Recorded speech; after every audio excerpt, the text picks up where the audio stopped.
Vamos salvar tudo para evangelizar. Isso aqui vai para várias nações. Vai para América do Sul, América Central. Pronto.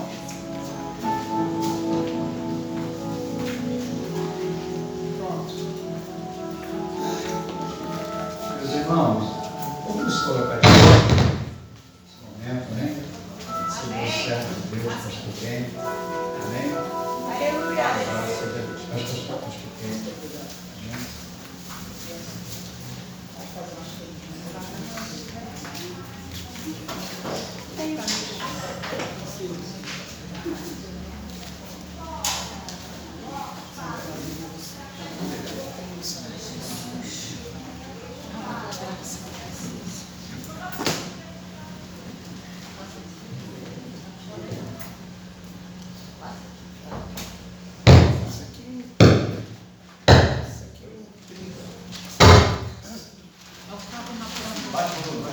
Pastor bem.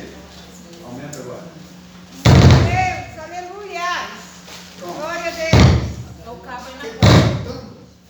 Ele está soltando? Som. Aleluia. Só mexer na capotinha. Isso. Gente, muito obrigado. A paz do Senhor Jesus. Boa noite. Amém. Podemos nos pôr de pé, por gentileza? Aleluia. Acabei de chegar agora há pouco. Fui fazer umas tendas. O apóstolo Paulo fazia tendas. Apesar de ser um poliglota, um homem versado em muitas coisas, mas ele fazia tenda para não ser pesado dos irmãos. Então, tem hora que eu sou juiz de paz, que eu também sou.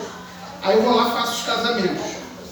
Aí tem hora que eu sou design, decorador, porque eu aprendi esse ofício desde criança. Aí tem hora que eu sou chamado para carpintaria naval, porque eu fui fuzileiro naval também e trabalhei na marinha. Glória a Deus. Aí eu sirvo a Deus no ministério pastoral.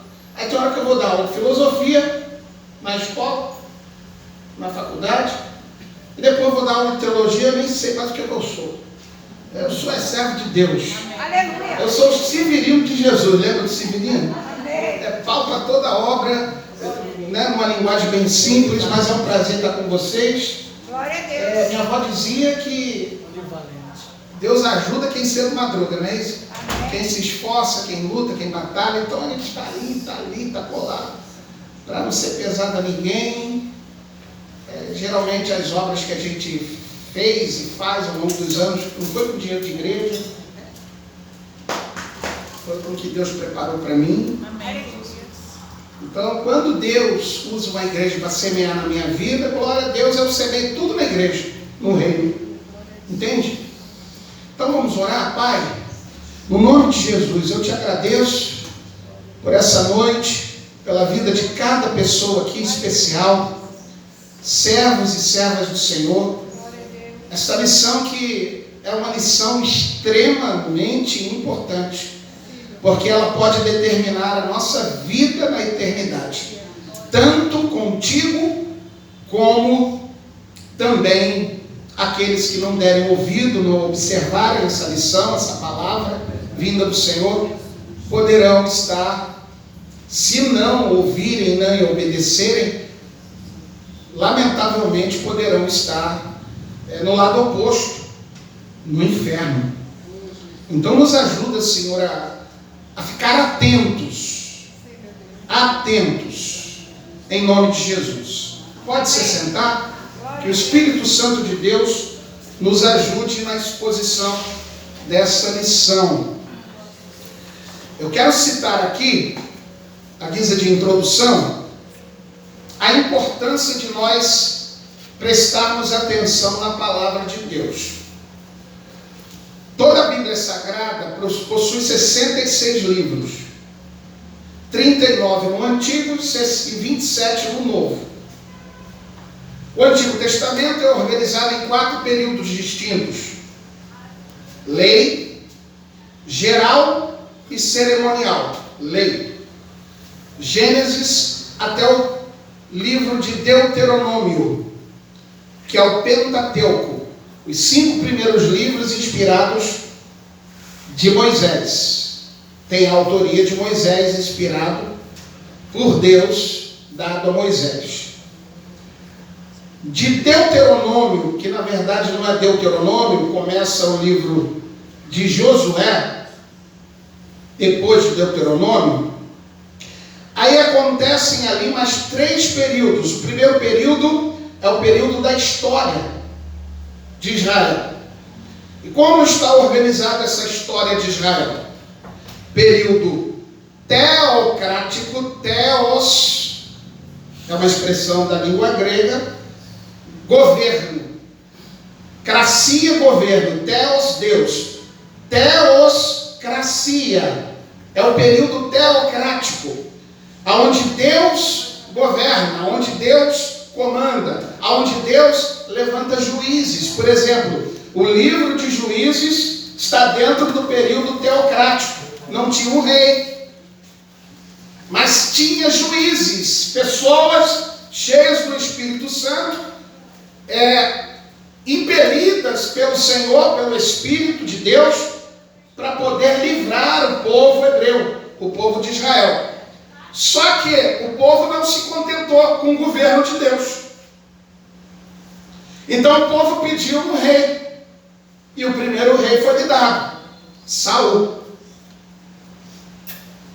Então, o período histórico de Israel se organiza dessas 2 formas: teocracia e monarquia. Se eu tivesse que te dar um conselho nessa noite, por revelação do Divino Espírito Santo, eu aconselharia os senhores e senhoras, irmãos e irmãs, a orar assim: Senhor, eu não quero governo monárquico, eu não quero o controle de um homem, eu quero o controle do Espírito Santo, eu quero o governo de Deus na minha vida. Você está conseguindo entender que até na história bíblica a gente consegue extrair algo para a nossa vida? Porque é bem verdade que quando o homem governa, quando a carne governa, quando o nosso braço humano governa, dá errado ou não dá? Dá problema ou não dá? Mas quando é Deus que está no governo, até aquilo que era para dar errado, tem que dar certo. Alguém está aqui comigo nessa noite? O terceiro período é o período poético. Na poesia, que comporta do livro de Jó até Cantares de Salomão, não é Deus falando com o homem diretamente. Porque na poesia eram os salmistas falando de Deus, acerca da grandeza de Deus, dos feitos de Deus, das experiências que eles tiveram com Deus. Quer ver um exemplo? O Senhor é o meu pastor e nada me faltará. Quem é que está falando? Deus ou o salmista? Interpretação de texto. O Senhor é o meu pastor e nada me faltará. Deitar-me faz em verdes pastos, guia-me mansamente às águas tranquilas. Quem é que está falando? Deus ou o salmista que fala acerca de quem é esse Deus? Na poesia, é o homem, é a pessoa que expressa quem é Deus com a sua alma, com o seu ser, com os seus lábios. Você está conseguindo entender? A partir dessa noite, que a nossa vida seja uma bela poesia, para deixar de murmurar, mas falar das grandezas de Deus. Porque a nossa lição vai tratar justamente sobre essa questão, a murmuração. E eu só estou fazendo uma introdução para te introspectar ou te colocar, te introduzir dentro do assunto. Quarto período é o período da profecia, todo o Antigo Testamento. Aí pega do livro de Isaías, vai até Malaquias. Agora na profecia, não é mais o homem expressando a grandeza de Deus. Agora é Deus falando com o homem entregando a mensagem ao povo, para direcionar o povo. Coloque uma coisinha no seu coração, nunca use a expressão Deus mandou um recado. Deus não é garotinho de recado. A Bíblia fala de Gênesis e Apocalipse que quando Deus fala, Ele manda uma mensagem. Ele não manda recado. Eu mando recado. Deus não. Deus fala direto. Deus manda uma mensagem. Peraí, mas mensagem e recado são similares? Parece, mas não é. Mensagem é mensagem. É aquela que abarca, que alcança, que atinge o âmago, o centro das intenções do homem, o coração, a mente, confronta, conforta, consola, exorta, levanta, abate, mata, faz viver. Essa é a mensagem de Deus. Aleluia. Alguém está aqui comigo? Amém. Estão conseguindo entender o que eu estou explicando aqui? Quarto período do Antigo Testamento. Período intertestamentário ou interbíblico, os 430 anos, só que 30 anos se perderam nos anais da história, nas fontes mais profundas da história, 400 anos restaram, período de desenvolvimento, período negro da história, livro de Mateus, aí começa Mateus, Marcos, Lucas e João, os 4 evangelhos, 3 são aparentemente idênticos, que são chamados sinópticos, comparados juntos. O que você lê em Mateus, você vai ler em Marcos. O que você lê em Marcos, você vai ler em Mateus e vai ler em Lucas. Vocês estão conseguindo entender? Não há contradição na Bíblia.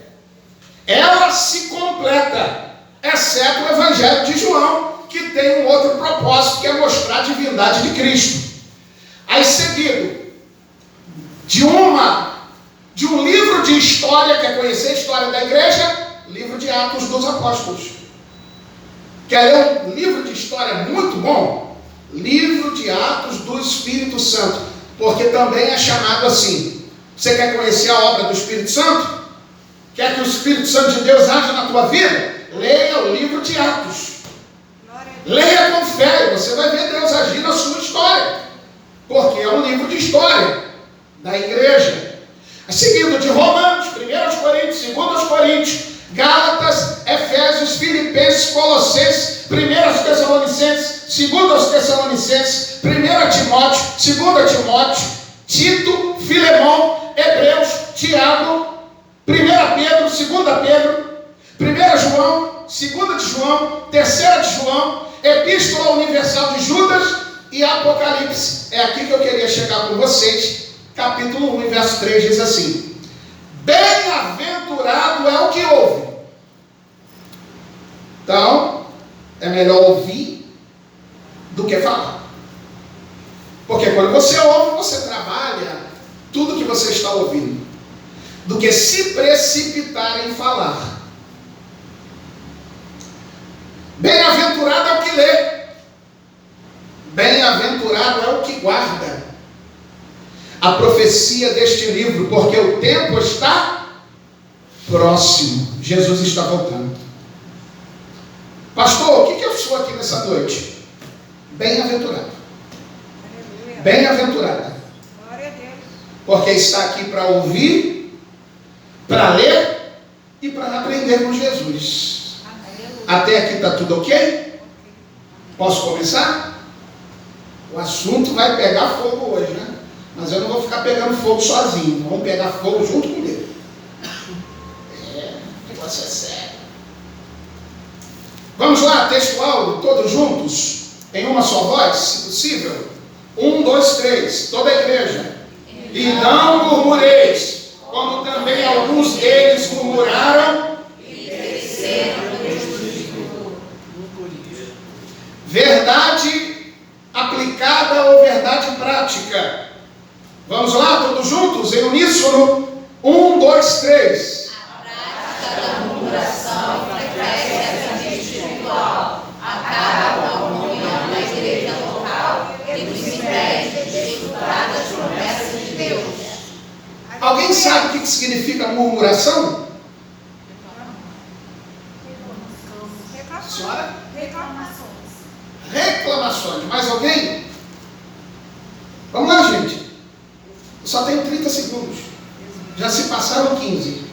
Uma pessoa que só vive insatisfeito na vida. Ah, você estava lá, né? Aí não vale. Não vale sim, vale sim. A dele não está certa. Resmungar. Resmungar. O que é resmungar, hein? Como é que faz? Fica falando baixinho, né? Assim, meio que. Eu não sei se você lembra, mas tinha um desenho antigamente do rabugento. Você é rabugento. Essa geração conhece, não. Essa aí há bastante tempo. Eu estou com 4.8, eu sei que não parece. Mas só Jesus é minha vida. Só Jesus salva. Minha filha mais velha está com 28 anos. Meu filho mais novo tem 24. Ela é ministra do altar, é esteticista. Meu filho é militar. E Deus deve me conservar. Pelo menos só aparece. Só Jesus salva. Mas a murmuração, guarde o que significa ipsiliter, ao pé da letra. É falar contra Deus. Mesmo que você fale baixinho, isso está dentro da revista, dentro do assunto, fale no seu pensamento. Deus sonda tudo. Jesus ensinou que Ele sonda os pensamentos e até as intenções do coração, para retribuir a cada um segundo as suas obras. Jesus ensinou: pelas suas palavras serás justificado, e por elas serás condenado. Tem gente que não precisa nem do diabo. A sua língua já é a sua própria sentença. Mas também pode te absolver, pode te livrar. Então hoje nós vamos estar aprendendo a adorar, a magnificar a grandeza de Deus. Mas pastor, Jó murmurou. Você já leu o livro de Jó direitinho? Ele levanta 72 vezes uma argumentação e reclamação, não contra Deus, mas contra a vida dele. Ele amaldiçoou o seu nascimento. Por que eu nasci? Por que eu não morri no ventre? Poxa, para ver todo esse mal que me sobreveio. Mas ele não ousou falar contra Deus. Ele fez 72 perguntas a Deus.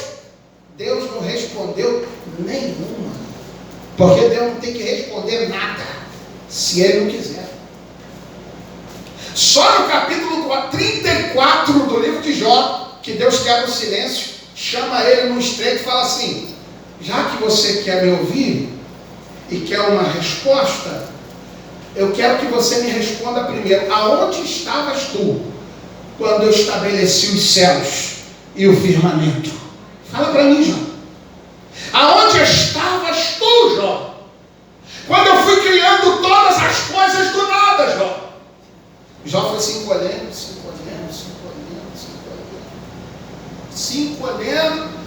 Eu perdoa, porque tu é grande demais, tu é maravilhoso demais, o Senhor é tremendo demais. Então Jó não levantou voz de murmuração contra Deus. Jó falou contra si mesmo. Está conseguindo entender? Vamos ao assunto. Tem uma introdução, mas antes de desenvolver a introdução, tópico de número 1, a murmuração na Bíblia.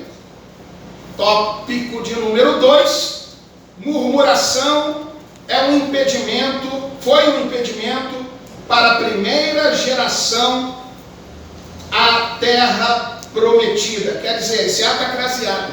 Toda vez que tiver crase, você troca por uma preposição. No, para, de.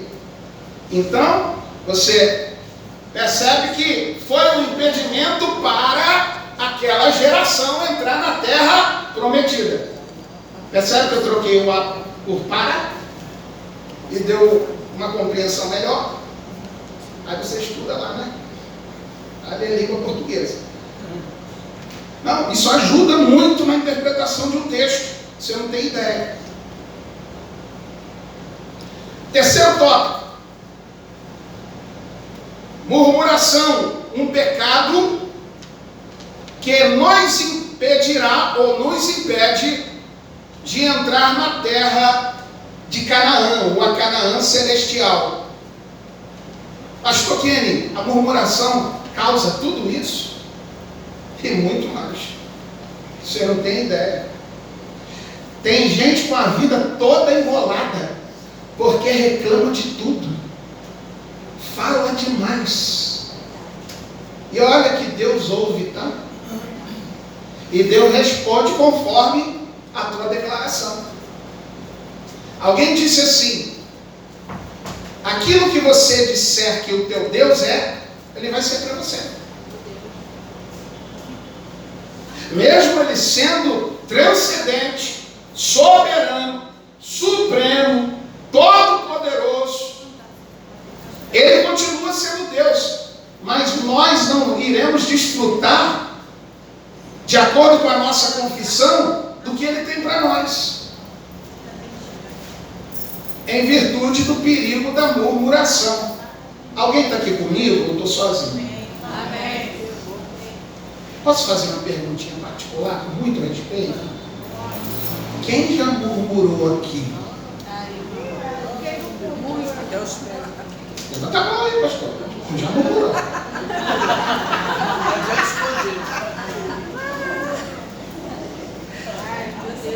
Mas eu pedi perdão. Tomei vergonha e falei assim: meu Deus, o que eu estou fazendo? Eu tenho que te adorar. Eu tenho que exaltar, eu não posso reclamar. Você está conseguindo entender até aqui? Introdução. É verdade que há ações malignas, malévolas ou maléficas que vêm direto do inimigo. Mas também é verdade que essas ações são produzidas dentro de nós, como obras da carne. Se você quiser colocar um texto aí, Gálatas capítulo 5, a partir do verso 16. Obras da carne e o fruto do Espírito. Começa a ler do 16 e você vai entender o que o assunto está querendo dizer. As pessoas ficam na carne, saem do Espírito e dá lugar à carne. Quem fica esperando para que isso aconteça? O diabo. Vai, reclama mais, murmura mais, resmunga mais, reclama mais. Porque a murmuração, qual é o significado? Falar contra Deus. Quando você murmura, quando nós, que Deus nos livre, murmuramos, nós estamos dizendo que Deus não é suficiente para nós. Que Deus não é todo poderoso para a gente. Que Deus não pode fazer tudo o que nós precisamos que Ele faça. É isso que a gente está dizendo quando a gente murmura. Nós estamos falando isso para Deus. E Deus se desgraça. Você já viu um murmurador se dar bem? Só vive tribulado. E atribula quem está do seu lado. Conhece alguém assim? Pelo amor de Deus, não fala não. Deixa quieto. Conhece alguém assim? Se tem pão, murmura. Se não tem pão, murmura. Se tem ovo, murmura. Se tem carne, reclama. Essa carne é muito dura.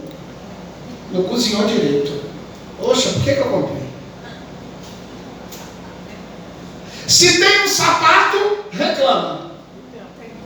Se compra um novo, está machucando meu pé. E o tempo? Se está sol, reclama. Se está chuva, reclama. Nunca está chuva. Está um calor, como a irmã bem colocou ali, infernal. Que calor, que calor, que calor, manda chuva. Cai um temporal. Ô Senhor. Gente, que absurdo, muita chuva. Tá. Tu quer o quê? Destruindo tudo. Imagina. A cabecinha, a mente de Deus. Povo doido. Desculpa a expressão, mas é exatamente isso. Não sabe o que quer. Essa lição vem nos colocar no pino, nos colocar no centro da vontade de Deus, nos alinhar, para que nós tenhamos um caráter firme em Deus.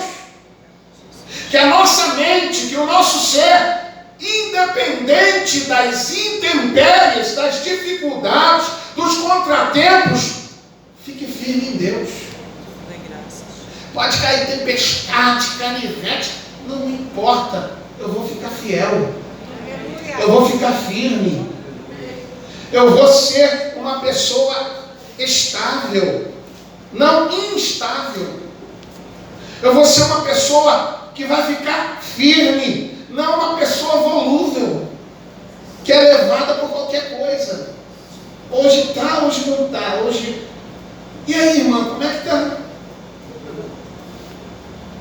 E aí, irmão? Quando me perguntam, e aí, pastor? Meu irmão, o vento está soprando, a chapa está quente, problema.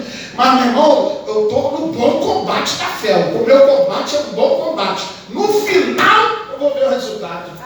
Se eu for fiel até o fim. Você está conseguindo entender?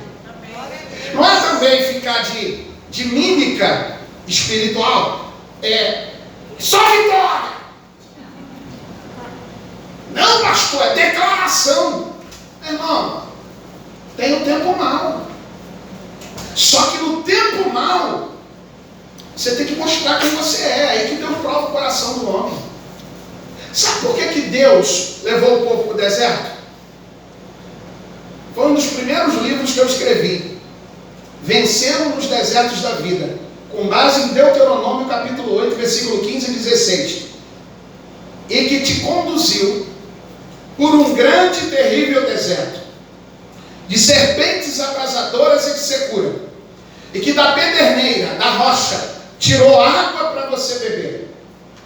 Verso 16. Te levando para o deserto, para te humilhar, para te provar, para descobrir o que é o seu coração, então te fazer o bem. Sabe por que os desertos da vida? Para a gente ver quem a gente é, em quem nós estamos alicerçados.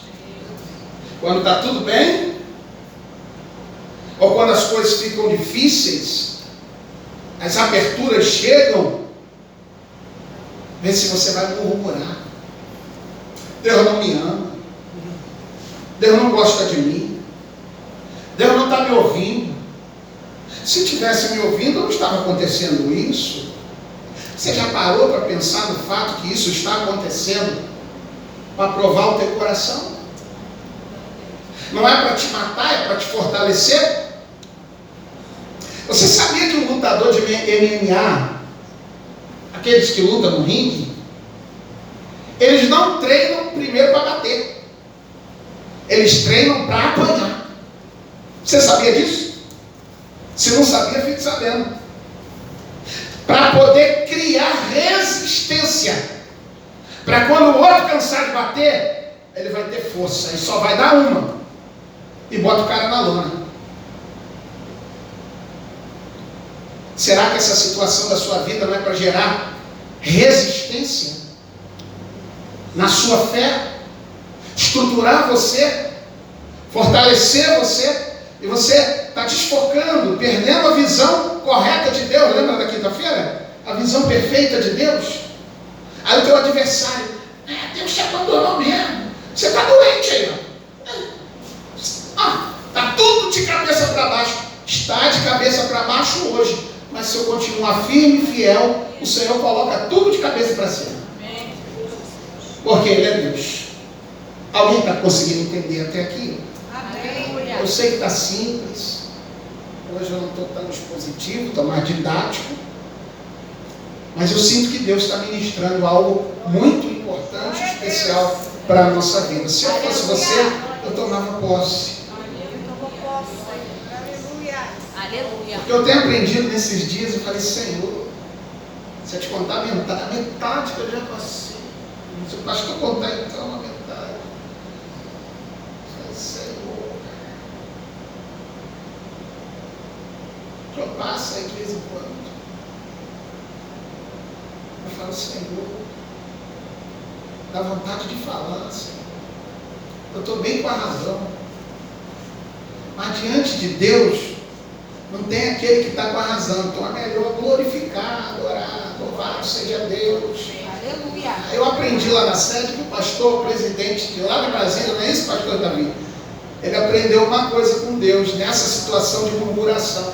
Ele, no ato da situação mais complexa, mais adversa, ele começa: glória a Deus, obrigado Jesus, louvado seja o teu nome. Ele começa a agradecer e adorar, agradecer e adorar, agradecer e adorar. Quando ele menos percebe, o problema está resolvido. Aleluia. Porque aí você chama a presença de Deus para a tua vida, para a tua casa, para os teus interrelacionamentos. Você está dizendo para Deus, quando você age assim: Senhor, eu não posso, mas vou fazer um negócio. Glória ao teu nome, o Senhor pode. Nesse glória, nessa adoração, está intrinsecamente embutido: Senhor, eu não tenho, mas tu tem. Eu não faço, mas o Senhor faz. Eu não consigo, mas o Senhor pode. Aleluia. Eu não tenho mais estrutura, mas o Senhor é a minha força e a minha luz, a minha salvação, o meu refúgio, a minha fortaleza.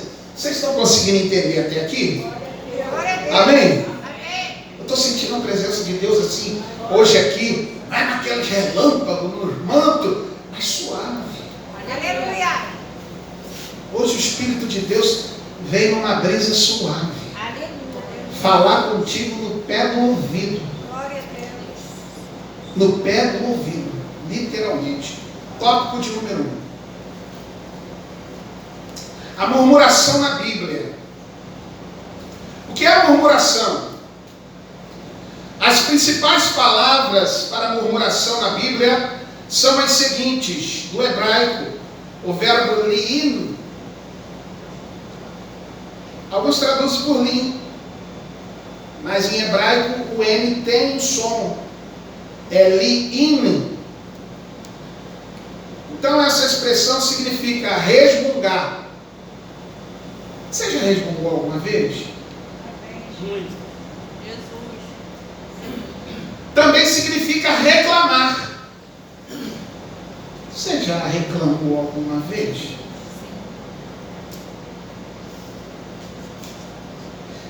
Que dá luz a murmurar.